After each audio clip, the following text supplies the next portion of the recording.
Hello po! Ayan, Happy New Year na!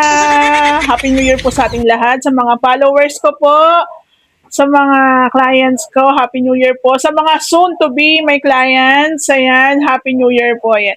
Simpleng handaan lang po ang ganap namin dito sa Ray House Makeover with my family. Ayan. Ipapakita ko po sa inyo yung aming munting handa.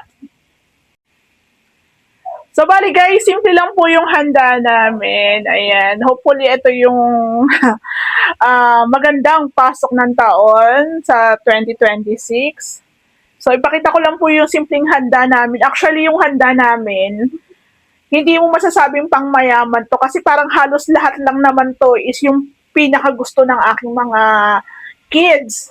Actually, itong barbecue talaga, yan talaga yung gustong-gusto nila. Tapos yung paham, ayan. Tapos, ano lang to, parang kalahating kilo lang po to ng spaghetti, yung tuna, yan, gustong-gusto nila yan. Tapos, yung gusto rin ng nilang donuts, ayan, Keiko. So, meron tayong 1 dozen. Ayan po. Tapos, yung ice cream, syempre, ice cream di mawawala. Tapos, yung gusto rin ng aking panganay, leche flan. Eto, bet na bet ko naman po yung yema cake. So, instead na magluluto ka pa, gagawa ka pa, yung iba po in-order ko na lang.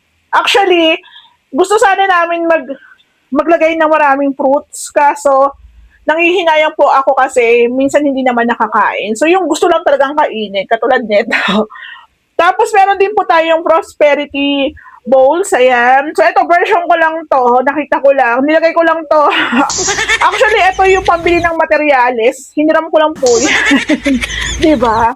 So, tapos meron tayong torotot, ayan, request ng aking mga anak. Tapos meron tayong konting mga alak dito, ayan, yung mga nagbigay, thank you po. So napakasimple lang, walang lechon, walang masyadong ulam. Talaga yung pinakagusto lang talaga ng aking mga anak. Tapos gumawa rin po ako ng entry ko sa Home Bodies.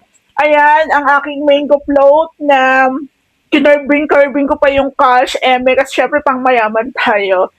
So, ayun guys, maraming salamat po sa 2025 na pinagsamahan natin. Hopefully, sama-sama pa rin po tayo at lumaki pa rin po yung pamilya ng Sir Ray Pangmayaman.